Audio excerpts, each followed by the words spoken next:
the stream, I think. This is always the question: is if Okay, it's I going to don't appear to work. be moving, so Nope. something went weird Yeah, there. it holds up for a second. So if I do this, nothing happens. You're Yeah, not supposed to do yeah, anything. yeah. No, you're doing it. You're moving. I'm lagging a lot, but I'm all right. Well, yeah. Okay. And hey, there we go. We're live. Hi, Yay! everybody. This is How the fuck Goddammit are you, Steve Zach. Green? What? I'm good. How are you? I'm excellent. Who's this character you brought with us, dude?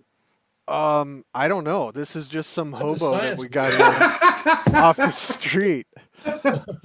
No, this is Frog God Games Lord and Master Zach's boss, That's right. He is my Bill boss. Webb. People like to think that, but I'm not sure it's actually true. So there's that. Oh, Well, I he's got to report to somebody, and it's not Jen, it's you. Yeah. So in my life, there are two people I report to. yeah. You just got to be careful. Zach will try to usurp control. That's what he does all the time. Oh, God. He's like a I don't virus. want any. Bill can have it. No. Okay. So, for anybody who doesn't know, hey, there's Kim and Levi in the chat. Yay. We have Bill Webb for the first time in how long have we been doing this show, Zach? I don't know. A long Yeah, time. way too long. So we've got Bill He's on. slumming. We have so many things to ask and talk about because people are going to want to know. Not everybody gets a chance to talk to Bill at conventions, even though And I he can is interrupt. I need a mute button. remarkably approachable. Yeah, Zach interrupts everybody. So we're gonna start off. We're gonna jump in the Wayback Time Machine, Huh. and we're gonna doodaloo, doodaloo, doodaloo. We're gonna land at about 1999. Oh, that's not that way back, but okay. Or 2000. No, because this is the question that I think I've heard this story, but I'm not sure. You and your buddy Clark Peterson are sitting around, probably having some beers, and Well, we lived in decide. Vegas, but yeah, we had gone down to Vegas. My wife and I were dating, and we went down to Vegas. And And by the you way, I guys don't know if you decide. know, our 19th wedding anniversary was 2 days ago. Yeah, you Yeah. guys decide because you have been lifelong D&D players Yeah. that you want to jump in and you want to not only put out a product for Dungeons and Dragons, you want to start your own company. Yeah. Yeah, how many So- beers in was that? Actually, it wasn't yet. It wasn't yet. So the general gist of the story is this. I used to be in biotech sales, and I went to LA which was one of the offices I managed.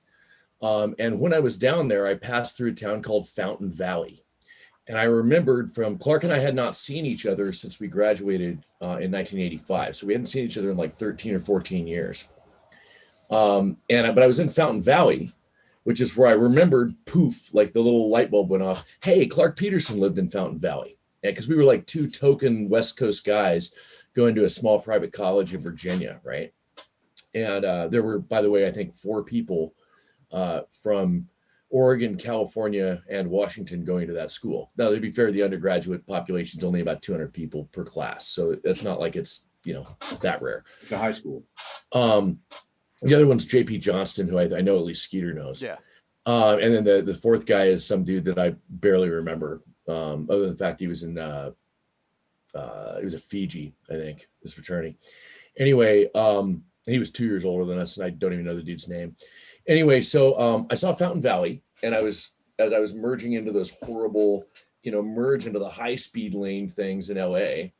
Yeah. On the right, which Those is are bizarre, god-awful. on the left rather. And so I got the phone book out. This is back when there were phone books. You're phone dating phone book? I don't know what this thing is. Phone book. I called every Clark Peterson, of which there were like 9, and I called every C Peterson, of which there were like 18 or 20. I just You called let them your all, fingers do the walking. and none of them were him. Okay, and so Oh, man. and by the way, small world ESP shit going on here. So I got back from my flight at like 10 o'clock at night, took a taxi back, and I used to have that Irish bar, which Skeeter's also been in, I think, like a 2 block house. And so I had them drop me off with my luggage at the Irish bar, stayed until after they closed, hung out with my buddies because I hadn't seen them for a week, and then walked home, and my message light was flashing on something that no one here who's under the age of 45 will remember, called a message answering machine. What are these arcane relics you keep bringing up? And I pushed the little red button, and the first couple were, somebody from work. The next one was so and so. There were like 9 calls. And the third phone call was from Clark Peterson looking for me. Wow. Which was weird because he had heard from no one that I was calling everybody named Clark or C. Peterson in Fountain Valley, California. Oh, everyone named Sarah Connor, basically. So it was totally Sarah Connor. Yeah. And so it was a little strange. Well, anyway, so the next morning I called him. I actually didn't call him until like 8 a.m. And it turned out he was a prosecuting attorney in Clark County, Nevada. So he didn't live in Fountain Valley anymore. And the first thing he says out of his mouth is like, "Bill, I figured out a way to publish for Dungeons and Dragons." And I was like, "Okay." I go, "I'm not willing to take on Hasbro." And he goes, "No, dude." He goes, I'm a full-fledged lawyer. I've got the law down. We can do it. They can't stop us. So anyway, we sent them a letter saying that we were going to do it, and they sent us a C&D. And then Clark sent him back another letter, and I can't probably talk about most of this, so I'll just go into. Yeah, let's have a disclaimer right here. This is not legal advice for anybody watching this show. Don't do this. This is one of those. This happens once. I think of 2 people on my recent call list right now that would be mad at Bill for talking about this. We had free, and so what they offered us at that point was for a non-disclosure, which is expired now, so I could talk about much of it, but I'm not going to. They offered us an exclusive license, and so we had an exclusive license for version 3.0 of D&D.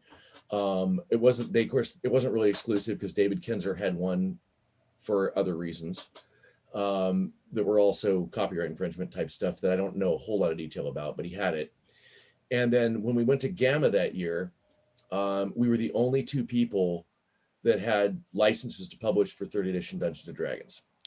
And that that happened. We have Wizards Amulet. Anyway, so Wizards of the Coast was extremely, extremely supportive of us. They helped us out with all kinds of stuff. They gave us the rules early. They did all kinds of really awesome stuff. And I got to thank Ryan Dancy and a few other people for that.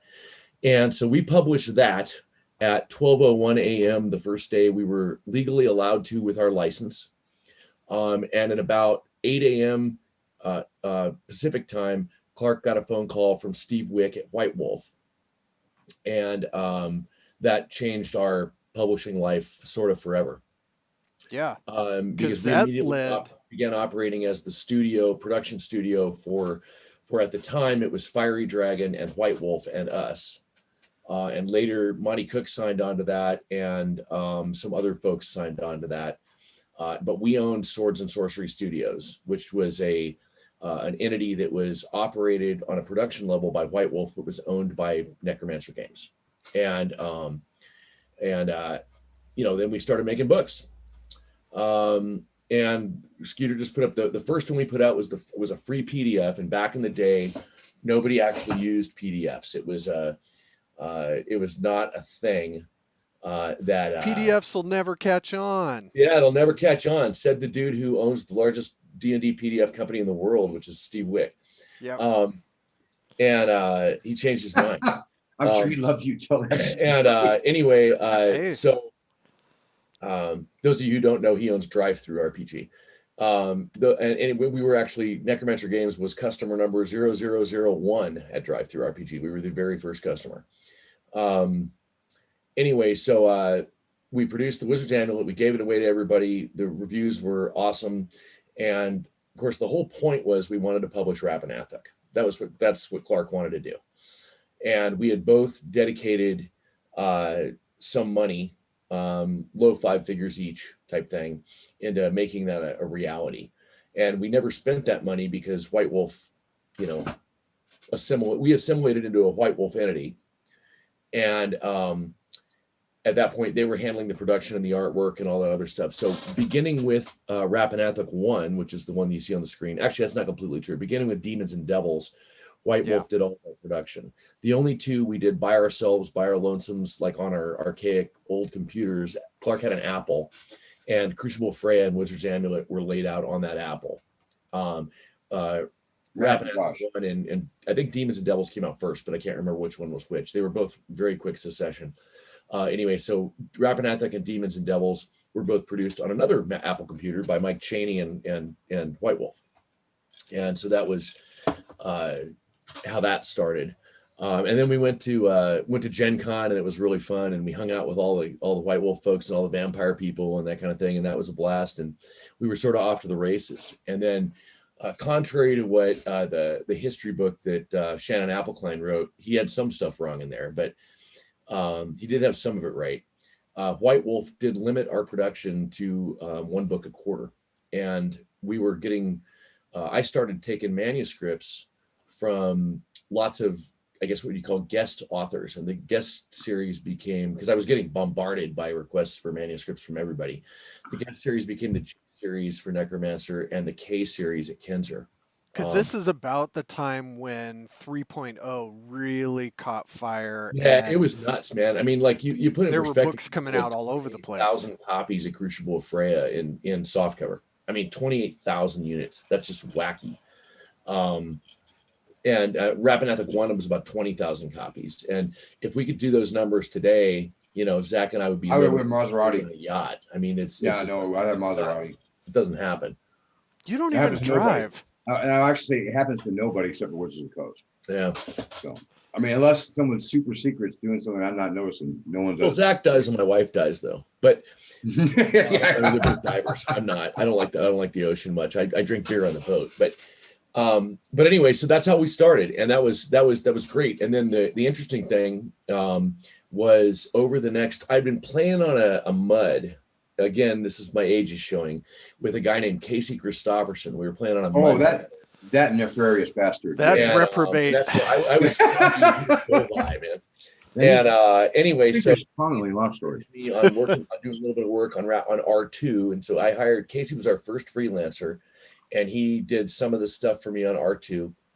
And then we started those message boards, and I picked up the next guy we hired was a guy named Pat Loringer. And then the next guy we hired was a guy named Bill Knauer, or WDBK Knauer, as he goes by his nom de pen. And the way I met him was I was celebrating our sales of Rappahannock 1 right after Gen Con at a restaurant called the Metropolitan Grill. And I had a copy of my book, and I was showing it to my girlfriend at the time, who was my wife. And this waiter who's waiting on it says, "Oh my God, you play D&D?" And I was like, "Yeah." I go, "I actually write books for D&D." And he's like, "So do I. I've been published in Dungeon Magazine a couple of times." And that was Bill Knauer. He's who wrote the bulk of Lost City Baracus and all of Vault of Lair and Carr. And then a little while later, we got this other joker who came on board that at the time was a terrible writer, but he was a really good editor named Skeeter Green. I don't know who you're referencing. Yeah, I know. And I still remember him pitching me a couple ideas. I said, "Skeeter, it's a terrible idea." And then lo and behold, I think after 2 or 3 years, he became one of the best writers we had. And so you really are. And one of the neat things about what's going on now and today and everything else is, while Frog God had accumulated a nice stable of really talented folks, and Zach's one of them. Matt Finch is probably the most talented of all of us from a writing standpoint. Ken Spencer, who used to work for WotC. Zach just about died when you said that. Rhiannon Louv, also former WotC. I mean, we got a bunch of these people who are really excellent writers. Yeah. I managed to get the whole band back together except Skeeter, but he worked for us for years. But I got the whole band back together, and Pat and Jim Kalura. I forgot Jim Kalura, the other goddamn lawyer. But we got Pat is working for us again. Jim Kalura is working for us again. Bill Knauer came out of hibernation from doing, real books, and he's working for us again. Yeah. Havermail did a bunch of work on on the world setting. Did Nate Paul work on the world setting, Zach? I can't remember. I don't think so. I don't remember if he did or not. But the neat thing was we sort of got the band back together from like what I would say is 2002. All of the early folks, and Skeeter still does work for us because you just sent me an invoice for something you did for us. I know you're still working for us. Yep, and, still in the mix. And here we are. Freya work. Actually, it's like it's actually like a circle. I lost count because Zach and Matt are producing these Indiegogos at the rate of like, one book with 3 versions of it every 3 weeks at this point. So I'd say we're 500 to 600 products over the last 20 years. Oh yeah. Yeah. And, it's a ton. I don't know if we're the most prolific D&D company ever to be a D&D company, but I would bet we are. I can't imagine anybody has ever produced that much stuff. And even if you took individual products without separating it into versions, I think we're over 200. Yeah. And of course, the reason we do versions is, I'll mention very briefly, is because, we have a lot of fans who came to us during the Pathfinder era. We have a lot of fans who came to us in the kind of OD&D era, and we have a lot of fans who came to us in the 5e era. And so it is painful price-wise sometimes with editing and printing to do 3 versions of our books, but we try to do that because we have longtime fans who've got, 140 of our books or something. Right. But play Pathfinder. What's kind of interesting about that, though, Bill, is that what you told me early on, I didn't believe you, but you turned to be right, was that people will flow between systems, too. Yeah. You'll have someone who's an absolutely huge Pathfinder fan will go all into Swords and Wizardry, go into 5e, go back to Swords and Wizardry, and then they'll ask for, how many books have you made since X date in X system? And they're like, okay, I want all those. I'm like, yeah. No, I mean, I hate when you're right, Bill. I just want to make sure that's very clear to the everybody. Number in it's very frustrating. Was 179, and I have not actually tracked it since then. So I have no idea. I mean, since you were a little kid in Bellevue playing D&D, what is it like now to look back on 20 years to see you starting literally in a garage? To where you are now. Well, it's very different. I mean, the whole story, but I guess I do, yeah. But I basically, actually, that's kind of a cool story too. I got a little corollary to that story. So when I was 11 years old, I was turning 12 in about a week, and I walked into a hobby store because I always played tabletop World War II miniatures. I still do. You can see you got the German Neville Werfer here, right? If I can show it, there's a German rocket launcher from World War II, sitting on my desk. Anyway, I'd go in and play tank battles with all these like old dudes who were like 60 years old and stuff like that at the local hobby store. And one day there were, 4 or 5 guys they were playing a war game with 1 model each. And that was kind of weird. And anyway, so I went over and stared at them for a little bit and kind of saw what they were doing because I had finished my game and I was waiting for my next game to start. And this dude named Buck, said, "Hey, do you want to play?" And I'm like, "What are you guys playing?" And they're playing, "Oh, we're playing this new game called Dungeons and Dragons." This is 1977, by the way.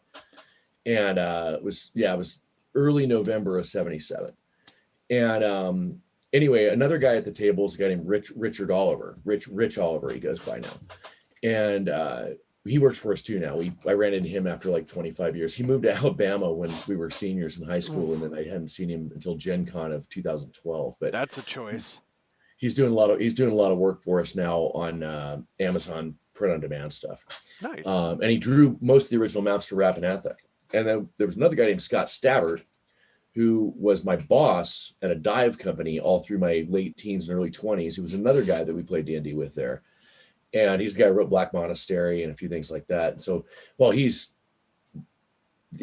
written anything for us. His brother-in-law actually did the revamp on Black Monastery, which was kind of cool. That was another weird story, but anyway, so I started playing D&D. I hopped on the wagon, I guess, and then for my birthday, I told my parents I wanted Dungeons and Dragons, and they went and bought me a white box set at Nordstrom's of all places, because that's where they were selling them at the time.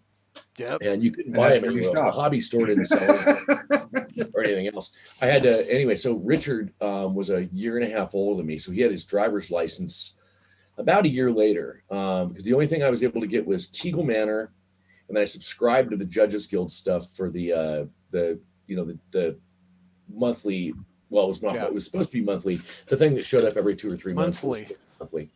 The subscription. Yeah. And then I got dice, and the World of Toys in Bellevue had dice, but they didn't have any modules or anything. Anyway, so then Richard got his driver's license, and back then you didn't have to not drive with anybody until they were 21 or whatever, like you do now. And we went down to Heritage Bookstore in Renton. That's where I started. You know that is, right? And they had everything, man. It was awesome. They had this huge wall of, the 12 TSR products that were out at the time. Yep. And I had saved all my money before we went down there. This And like I bought T1 stuff, or this box. is like T1, like what Oh TSR God, products? T1 wasn't out yet. This would be sometime. This would be 79. So these would be the pastel colored modules. Yeah. See, Hidden Shrine was out because I bought that. Yeah. Hamlet wasn't out yet. I think it came out in 80 or 81. Because I remember the Advanced Christmas Player's set. Handbook when that came out. Player's on there. Handbook was just barely out. Yeah. Dungeon Master Guide, I think, was a little bit later. Yeah, it was Monster later. Manual had been out for a couple years. I could probably tell you, but I think 79 is the copyright on the DMG, and I don't think it came out till Christmas. Yeah. Yeah, something like that. But I bought a Tomb of Horrors. I bought a C1, the Hidden Shrine of Tomachan. I bought the Now you're G making one just like it. series, even though Yeah, it's right there. D3 was not out yet. So Vault of the Drow was not out yet. Yeah. And then I bought the thing I spent all my money on was Empire of the Petal Throne. Oh boy. Bought an Empire of the Petal Throne box set because it was $25, man. Which was huge in those dollars. Oh my God. And it was a lot, and it was $25, and it was like I still have my original one that I bought. The box is beat to hell. I've got a couple more that are nice, but I still got my original one that I bought. And we played that for maybe 2 months or something, but everybody died every adventure. So you quit playing that one pretty quick because, there was no saving throw against spells and stuff like that. Yeah. So it was kind of rough. You But got maps wiped out fast. Well, one of the problems I hang out with you, Bill, is that I look at like the Empire Petal Throne, and what do I look at? Like, what would the production cost on that be in $1980? I'm like, Oh, this is like, God. I remember that. It was a lot of fun. It was like, I bet those maps are about 20% of the cost. Oh, they had to be more than that. Those No, maps, I know, but that's what I'm maps saying. that cost That's why I $5-6 can't enjoy this shit anymore. cloth maps, man. I know. They're cloth Beautiful. vinyl coated maps. Awesome. Yeah, what Professor Barker and his guys were thinking was they didn't want to make much money, but that's what. But again, $25 at the time. It's probably 75 now. No, it's way more than that. I did a Oh, calculation yeah. of it actually. Hold on, I'll tell you. Watch this. I actually have the number. No, I know you do. So in 2018, the number was 128.71. That's what we're charged for next box set. Next. So $128.71 was the number 2 years ago. I don't know what it is now, but I actually calculated. So when you think about that, when you were in Heritage Bookstore Yeah, as a kid and you're buying this stuff Yeah. and Heritage is trying to sell it, and Yeah. now you look at Kickstarter, which you can see on the screen, almost 500 people Yeah. are pledging online. Does it just blow your mind how the game has evolved into the tech sphere? Oh yeah, 'Cause it was as you very know, I'm really techie, right? So Oh, Yeah, no. super techie. it's No, I always call And, for advice when we have PDF issues. Yes. Yeah. Yes. Bill is the person to call with tech issues. I have Yeah, a question, it's Bill, not so about much. the PDF exporting. yeah. That's why I married Krista and I hired you. I don't have any idea how any of that stuff works, but it really does because we have a hardcore group of probably about 11 or 1,200 fans who don't buy everything that we make, but most of them buy most of what we make. And you can see that you get to know these folks, and after especially the Necromancer days, there were 75 or 80 people who I actually got to know. I mean, you remember, I think you were probably at a couple of those Gen Con parties where we had the Frog God Games or the Necromancer Games message board party, Yes. and we built a restaurant. Yeah. And that was just awesome, and since we started Frog God, and I'll get into, well, I don't really need to get into the reasons why on that. Separation of intellectual property is all it really is. Since we started Frog God in 2010, I've gotten to know, personally met probably 200 or 300 of our fans, and had phone calls with another 50 that are overseas, or FaceTimes, because I finally figured out how that works. It's been amazing. And been to the house of, or had at my house, probably 15 or 20 of those folks. And I play D&D every Thursday night with 8 of them, and it's really neat. And it's we just got another backer, right? It shows like we went from $4.98 to $4.99, I think. Anyway, if anybody wants a window into what it's like to be us, that statement right there, that's every day. That Squirrel. is what you do. And the thing is, Frog God's gotten so big, is I have this big screen TV where Matt and I work, right? I have 6 different tabs on the browser. They're all different places I have to look for money stuff, right? Because we sell lots of different places, lots of different ways. So when Bill calls me, because he doesn't know how to look those things up very well, I can tell him. But right there, we got one backer and went up over this. Yay, that's our day. Believe it or not, guys, I'm the CFO as well. Yeah. So I'm actually pretty good at it. You are, and you're actually good at that part. But the part of it's not good at is going and finding that, because you don't like. Yeah. So, but that leads in perfectly to the little banner right in between you two guys. Frog God Games Game Days. Yes. I'll let Zach talk to that. Instead of hosting a convention, you guys are leveraging technology. See, you like that term, Zach? That's some jargon. I like it great. You. And the thing is, it's only half true, but I'm amazed it was that much. No, okay. First of all, before we do that, I want to say that one of the people instrumental in making sure the game day is going to go on is a woman named Alice Pang and her husband Brandon Powers, and they are currently they were evacuated in Oregon, so we're all here thinking about her. And if she gets a chance to see this, I want her to know that please be safe. We're fine without you. We wish you were here. If you make it, great. If you can't, we'll have a whole party just for you when you get back. Be safe. Yeah, okay? that doesn't mean that Zach hopes you die in this fire. He didn't say it very well. I've got a list of people who could die in a fire, and at least one was on this phone call. No, Yeah. No, okay. In all honesty, though, game day. Wait a minute, Zach. Who's in trouble with the fire right now? Alice. Oh, so I know that. Yeah, I talked to her earlier. Yeah, I know you did. That's right. But I want to make sure she saw it. They were in a zone 3, and they bailed. No, they don't blame them. And I just think she's supposed to stay safe. She sees this. But anyway, game day. Game day was it kind of happened because obviously we used to attend lots of conventions to see our fans. Back in 2 seconds. That's fine. Allow me to tell you more stories about Bill now. Okay, yes. So here's the truth about Bill Webb. No, put on the truth hat now. Zach. They don't have to. He just did the truth about Bill Webb by walking around with fill my drink coach. Yeah. No, anyway, game day. Game day is actually coming up this weekend, and what it is a chance for our fans, our people who just want to play D&D, who want to play online in Zoom. They want to play with I don't know, a guy named Stevie Green's there. I'm running 2 games. Dude, I am too. A dude named Matt Finch. I came out of my cocoon. I haven't run games in 6 years. I wanted to get in your game, and I may still crash. Oh, I'm not giving you the code. I can get it. Jen will do it, won't she? God damn. Yeah. Yeah, See, that's what that would do it. No, but it's a chance for everybody to get a chance to play, and that's how Bill actually got his game with people in it, because they played in his last game, and Bill likes D&D a lot. I know this would be shocking, but yeah, I think honestly, of all the guys who run companies, I don't think anybody loves to play D&D more than Bill does. He literally is like a little kid. He can't wait.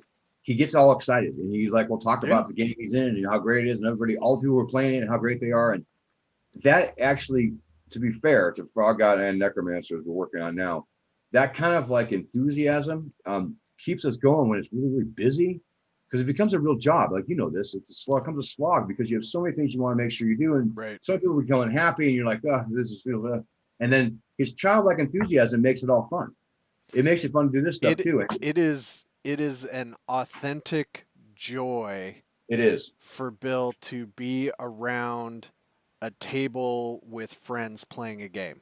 I have experienced it on a number of occasions, so much so that I can sit back and watch the other people as this whole event is going on. And if you've never played in a live game with Bill, take that opportunity because it is an event. I want to call someone out in the chat here real quickly. Alice Camera, that's a lie. Okay, that's all. Yeah, Alex, like you ever ask permission to step away to refresh a drink? Kim George, I can believe her because she has an honest face. But Alex, no. Yeah, no. He's a Speaking lawyer. of Alex, Bill. Speaking I'm of sure you Alex, guys are making fun of me. I have no idea about what. no, actually, we're saying nice stuff about you. That's why I get suspicious. Yeah. That's right. Yeah, and it'll never You happen start the again. King Julian, not paying Lillet attention. cocktail. Strongly recommend. Fairly low alcohol percentage, a little pricey, but they're good. And Mute him, it's, Peter. it's a French aperitif, which I've grown quite fond of since I was in Paris a couple years ago. And you sound like a man of the people again, Bill. That's what we like. Hey man, I worked 35 years in the engineering business, so I could retire young. Okay, so we're gonna switch gears here because we're gonna look at something else that was a very big deal for Mr. Bill Webb. What'd I do this time? No, wait, nothing. no, I turned the wrong thing off. Well, Crypto the Science Wizard, obviously that's a big deal for me. Oh, there we go. Sort of air. Yeah. So talk about the germination of Sword of Air, because I've heard this story, but Yeah, I don't okay. know Well, I that. have two, so I'm gonna get my drink. Oh, good Lord. Losing Basically, I'm everybody. gonna close my door because my wife just walked in, so I don't want to make noise out there while they're starting to cook dinner. All right. Yeah, I just lost everybody. Huh? Hi, Krista. Chrissy. Hello. You're on the show with all of like 6 people. Hi, Peter. Hi, Zach. Yes, Everybody else. Hi, Zach Just the- left. I'm back. Okay. So Sword of Air. Sword of Air.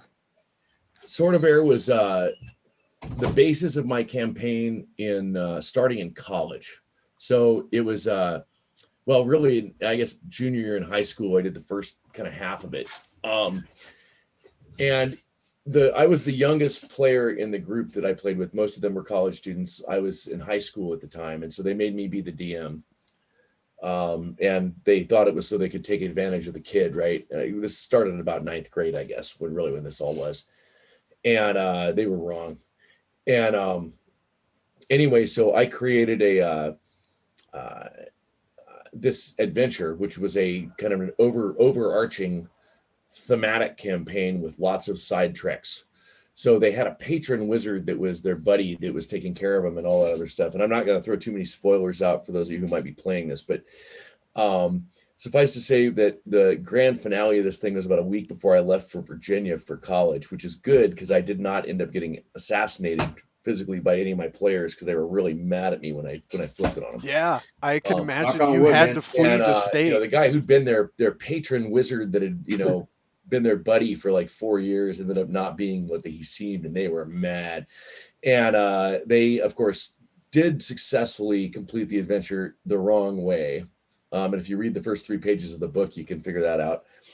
And then I ran it again. I liked it so much, and I had all the pieces by that point, mostly typed up on, get this, gasp, a typewriter. These I ran it ancient again. artifacts you keep referencing. Yeah, I know, right? And I went Advocates. into I bet you use the college, advocates. and I found, interestingly enough, in the Delta Tau Delta fraternity, there were 5 guys, including Clark Peterson, who wanted to play D&D, and 3 of them had played before, and 2 of them had never played before, but they wanted to.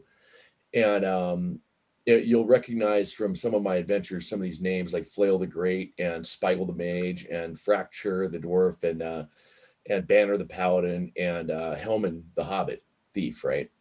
And that's the guys that I played with. And then there was also they them, which was a fighter magic user cleric that JP Johnston ran, but he didn't play very much because he was a beta, not adult. Anyway, so we started playing probably about right halfway through the year on a regular basis, freshman year. And the really neat thing was that, once we were all living in the fraternity, we could play like, I don't know, every day.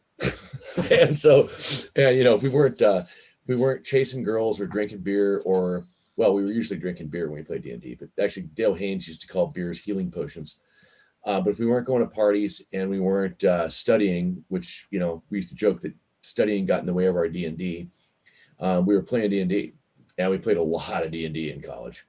And the real fleshing out of As everything one in does. that book comes from that. And that's the skeleton of the book that it was with my high school group became a very intricate, detailed, massively plot-based campaign for about 3.5 years in college. But the 3.5 years is probably, I played more D&D in those 3.5 years than I played in the rest of my life. And this is from a guy who's played a lot of D&D. Yeah. When he says that, We played. Bill Webb I remember said, my I played girlfriend. more D&D than the rest of my life. This is a man who's not stopped playing D&D Yeah. since 1979 and plays Yeah. all the time. Yeah, my girlfriend and I got in a big fight once, and she came in because we wanted to have a talk, and I stopped. You got a game to get to. And it was like an earthquake, because even Susie said to me at the time, she goes, "Oh my God, you guys stopped your D&D game for us to talk," and it was like that got me huge points because no one could believe I stopped the D&D game. But anyway, so what Sword of Air really is all the skeleton of the work that we developed in high school, and by we, I mean myself and all my players. And my group was big in high school; it was like 12 people. In Really? college, it was only Oh, wow, 5. I've never seen you run a game for that many people, Bill. Well, I've run games for 30 people, but I know. actually, I'll tell a funny story about that in a minute. But anyway, so the whole thing really was developed extensively in college, and then when I graduated from college, I grew up and moved back to the Seattle area and started playing D&D at a local game store called Games and Gizmos in probably about 89. And that game store no longer exists, but of course its claim to fame was that it had the release of Magic the Gathering before Gen Con. It's the only one that had it. Because they were local boys. They were friends. Well, Terrence Jerome, who was the owner, was real good friends with Peter and those guys. And I was real good friends with Jesper Mirfors and Steve Bishop, who was at the time was the director of the Duelist Convocation. Actually, at the time, he was just a card writer. And so we got the pre-release stuff and got a bunch of Magic cards like a week before Gen Con at that store. So its big claim to fame is that. But I ran a weekly game there. And then later we started playing twice a week, playing there and playing at Terrace's house over on Mercer Island periodically. And I ran basically the guts of Sword of Air again with that group. They got all the way through and they blew up the world. Now the group in college actually did not blow up the world. They blew up the sword, saved the world. So Spoiler alert. Yeah, you just talk about spoilers earlier, and then all of a sudden you give the whole thing away. Spoilers don't count when Bill says. Well, I mean, this is the problem that we have at Frog God sometimes. Which good guy is the right good guy?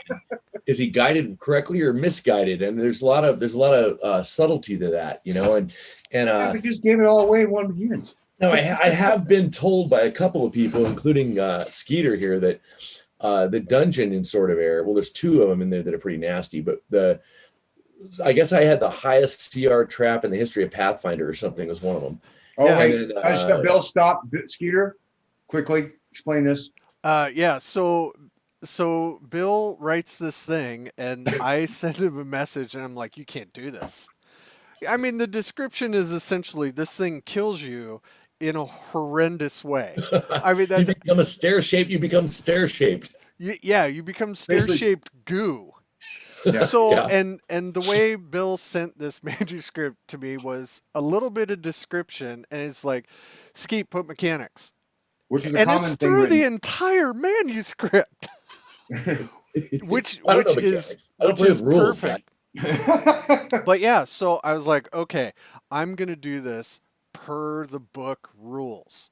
So I did it, and it was for people who know Pathfinder, it was a CR 40 trap, which was I had not even seen anything like that nor heard of it. It was basically ridiculous, and it was perfect. It was absolutely fantastic because the way he described it is exactly what would happen if a 30-ton block hit you while you were standing on the stairs. On top of you. Yeah. Yeah. I mean, not only does it crush you, it then grates you, into this That's sort the of engineer's goo. touch you gave right there.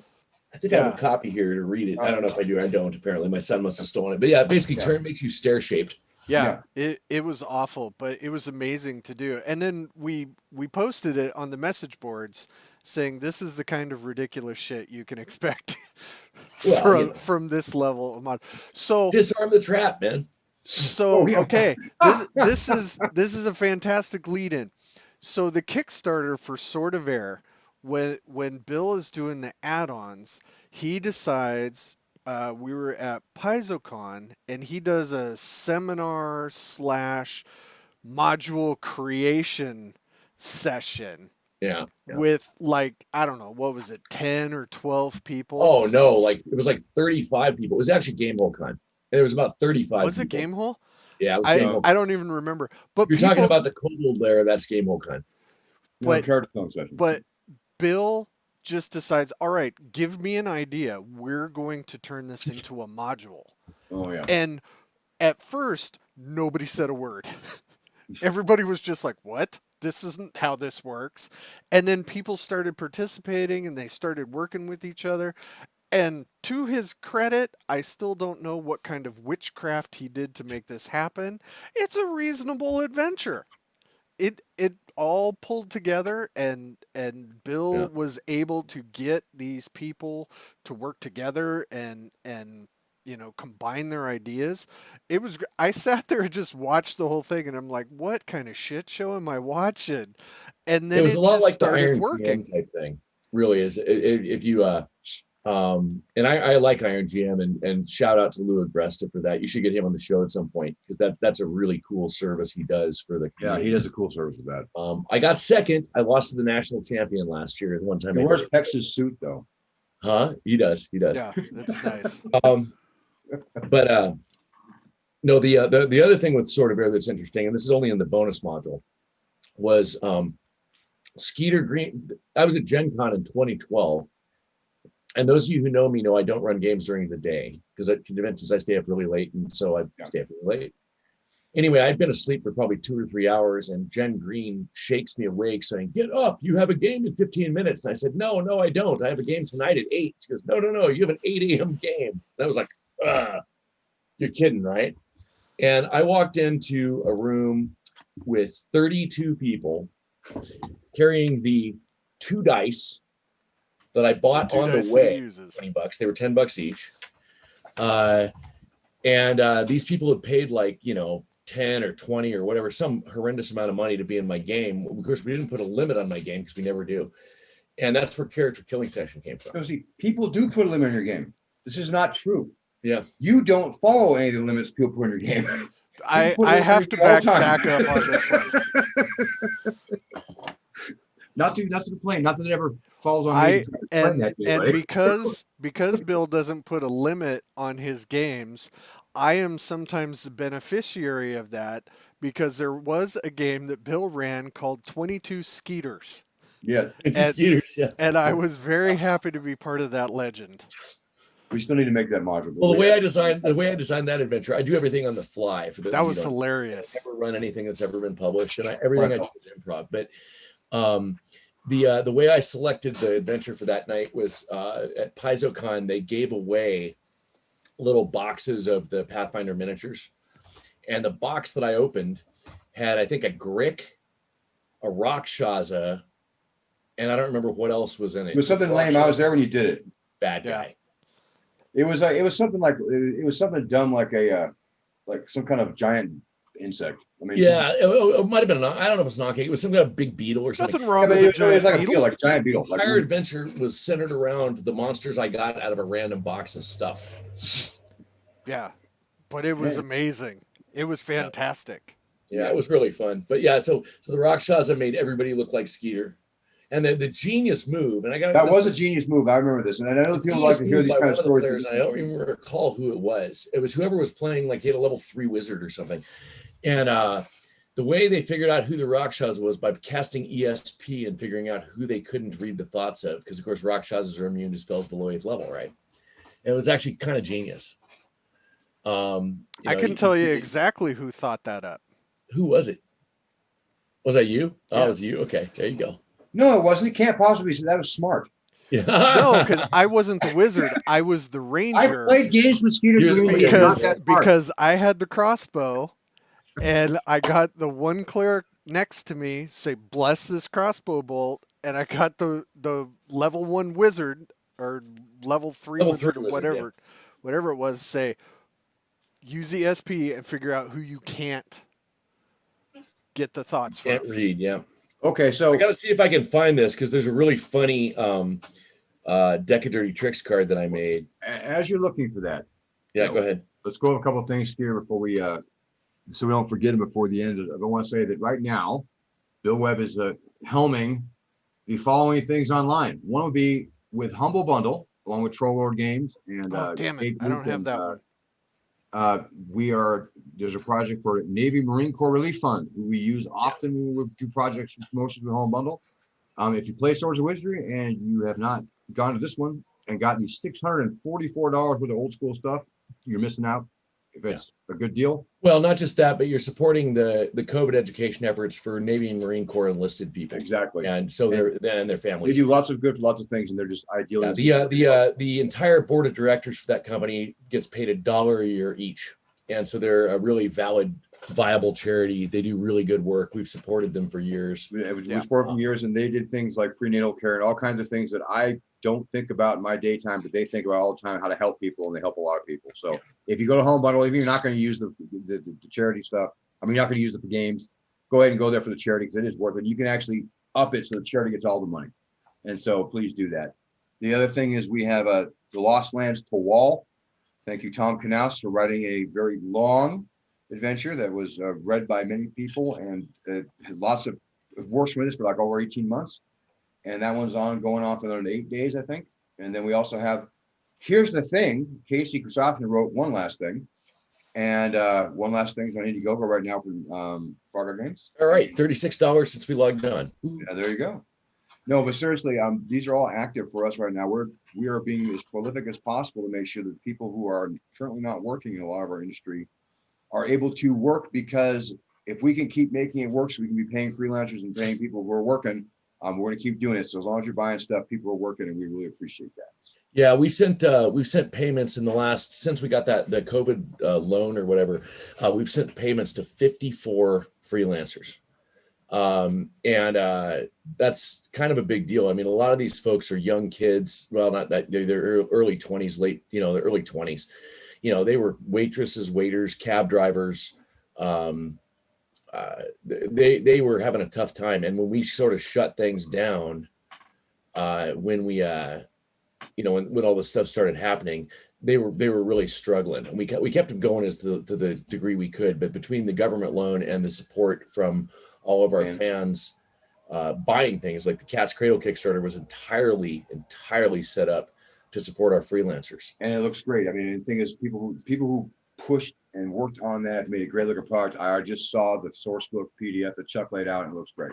Yeah. And so the stuff that everybody has been, we're a for-profit business. We're not going to lie about being a for-profit business, but we are also making sure that everybody we know that's trying to work with us and has worked with us is not suffering from the extra income loss, because nobody was primarily relies on their income for writing. Very few people. And those who did not, but this is income that goes to families that are offsetting other losses. It mattered to us a lot that we were able to do this. And the more you supported us, the happier we are. Bill's very proud of that number. When how many people we actually pay to make these books happen. We pay lots of people who do a very good job, who do very specific stuff for us to make sure stuff happens. And we're real proud and excited about that. So please keep that up. We appreciate it a lot. Yeah, a little bit on that too. We've tried to really hard. We know the economy's tough out there right now.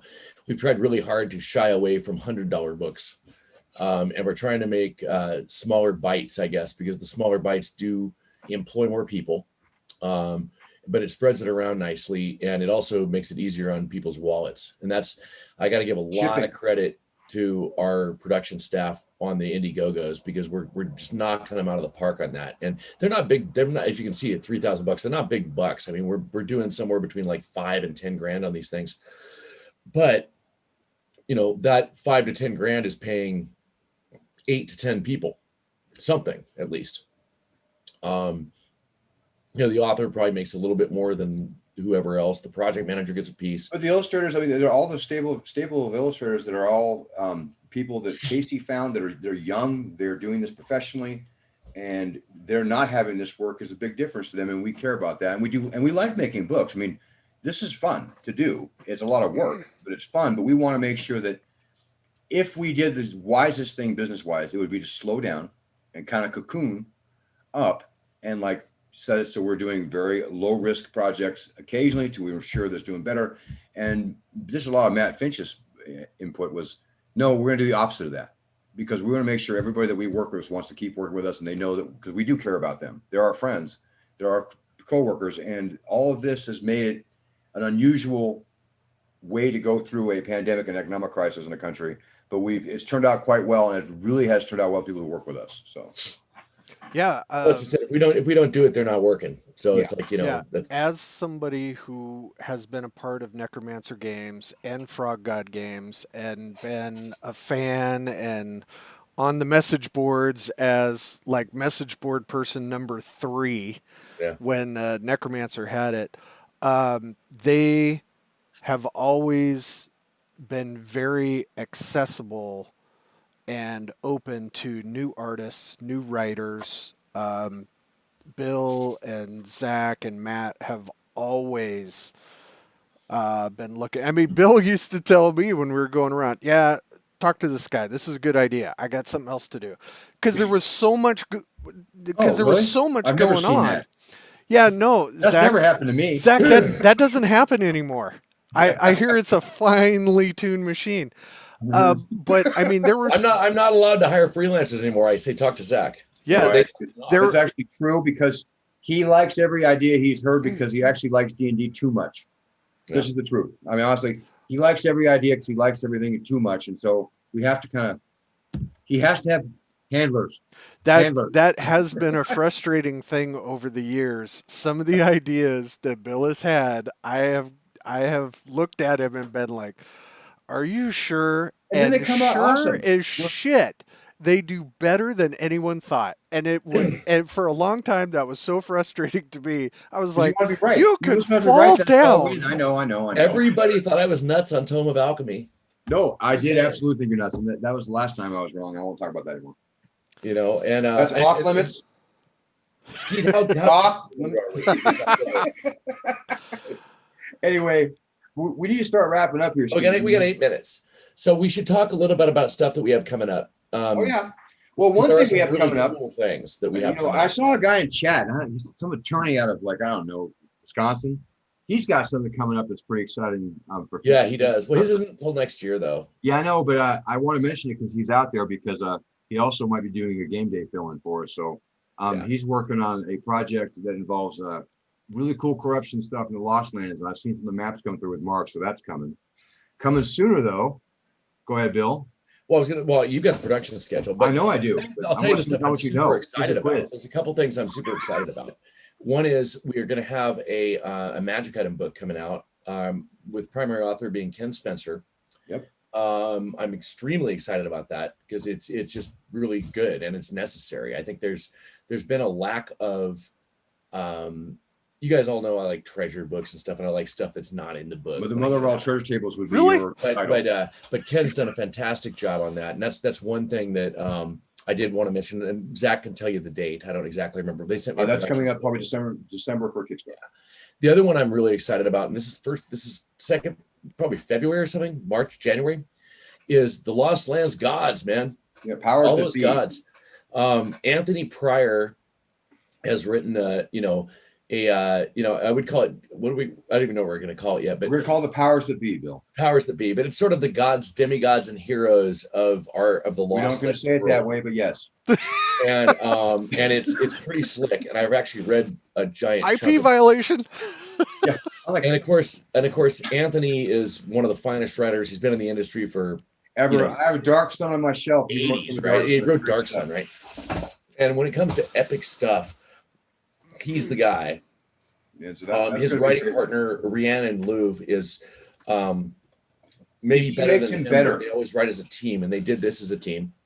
And they did a lot of their writing credits are a whole bunch of Forgotten Realms stuff. the Netheril stuff and everything else, as well as the Scarred Lands. He was the lead developer, and she was his writing partner on the Scarred Lands. If you liked the Lost Lands world setting book, which was very popular, Yeah, they did like 2 chapters of that, big ones. Well, and the project manager for the Gods book is Mark Greenberg, same guy who did the Lost Land. He's becoming the guru of Lost Land stuff like that.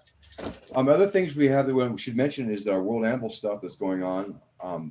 John Barnhouse is in charge of that part of our system. Bill barely knows what the project does, but what it does is it brings people online to share the Lost Lands information. If you love the Lost Lands, you should check it out. Zach, if you got on the show more than 10 minutes before we went live, you could actually give me some of this information and I could pull up Windows to show it off. Yeah, but why would I do that? See, goddamn working with talent is a fucking nightmare for me. Yeah. Where's your talent? You're the talent. You and Bill are the talent. And combined, what time did you show up? Jesus. Bill, is there anything else that you want to bring up? Well, there's one other one I want to mention that I'm uber excited about, and this is going to be, I think, this fall. I'm looking at Zach's notes. Yeah, it looks like it's going to be in October. I'd call it probably November, but we're saying October at this point. We're outdoing ourselves again on Alyssa Faden's cartography and making more miniature scale maps of some end of October, Bill. And I was privileged back in the early 2000s to work on a book with Gary Gygax called Necropolis. And that book has been revised, expanded, turned into 5th edition and OD&D, because everything we do goes into OD&D because Matt and It'd be Zach super cool if I could bring up a picture of that, Zach. And hey man, I think you did. Didn't you show the list? We're doing it. But anyway, so Necropolis is very special to me. The book itself won't be gigantic. It's probably going to be a $40 or $50 book. I don't know for sure exactly the price tag on it because I haven't seen the page count, but it's not that big. No. The cool thing is we're going to make a miniature scale map tapestry of that again. And so Rahotep's tomb is going to be miniature scale. And I saw Alyssa was actually move your models around. Alyssa's been streaming that this last month. One of the coolest, Gygax derived, I guess, Webb may have had something to do with it, but Gygax derived adventures ever done. And that's one of my favorite books. That was absolutely, it was one of my favorite books when it was done in the 80s for Legendary Adventures. Me having the opportunity to work on it with Gary in 2001. Hello, Matt, he's talking about Gary again. Was phenomenal. And I think the Necropolis book's one of the best books we ever made with Necromancer. And I'm really, really excited about it. I had a lot of input on the changes and things that needed to be made to kind of update it to 5e. And to update it to, well, downdated, I guess, to Swords and Wizardry, if you want to call it that, to make it work for those things. But if you like the work that I write, whether it's Rappanathic or you would like Sword of Air, this one's really special to me. And again, this one's fairly imminent. I'm guessing we're less than 2 months out on it. The cartography on it will be the second most money we've ever spent on a piece of art in the history of both companies. I'm going to go mug Alyssa. Yeah, go Alyssa. Alyssa gets the big ticket items. I mean, Robert Altbauer is a phenomenal cartographer. Oh, yes. He gets big ticket items too. He did the world map. I mean, there's no big ticket he did the world map. But he hasn't got the time to spend on a single no. See, level. Because we got too busy doing world maps. You ever seen the movie The Agony of the Ecstasy about Michelangelo? How the Pope's always yelling at Michelangelo, when are you going to finish? And when it's done. That's Alyssa Faden on done. And that's Alyssa's told me that twice now. Yeah. And those of you who saw the Teagle Manor map know that it's got individual freaking skulls and it's got meals on tables when you blow it up because the chicken. The DSL file on that thing was so big that Zach, I don't even know how you delivered it to people. It wasn't like a couple of Crypt of the Science Wizard is on a table in that map. Yeah, how big? I know. How big was the file? I don't even know, gigabytes, megabytes, whatever. I know it's bigger than a megabyte, but it was some huge thing. It is the weight of one chicken. I think it's like terabytes or something, right? I don't know. Anyway, the file itself, it prints out a 12-foot by 12-foot map. Yes. At high resolution. So however big that file is, I don't even know. I know PSB. I tried. Bigger than a PSD. Yeah. For those of you know. I could not. I tried to download the PSD file on my computer and being You have no way to even read it. rural shit out here. I can't. I You don't have the software to make it work. Crash my computer. All right, you guys have descended into pure insanity. We need to wrap it up. Bill's got a game to get to. All right, everybody. I Thank wanna say you. Thanks. I Yeah, wanna thanks Bill. again, Skeet. Thank We'll be you at to tomorrow, Bill. Matt's got a list of shit for you to do. Go and check out the Humble Bundle. It's for a great cause. So please support our servicemen. They are having a tough time right Yeah, now. the whole bundle of servicemen, it really is makes a difference. And up here in the corner, the Autumn Revel for GaryCon.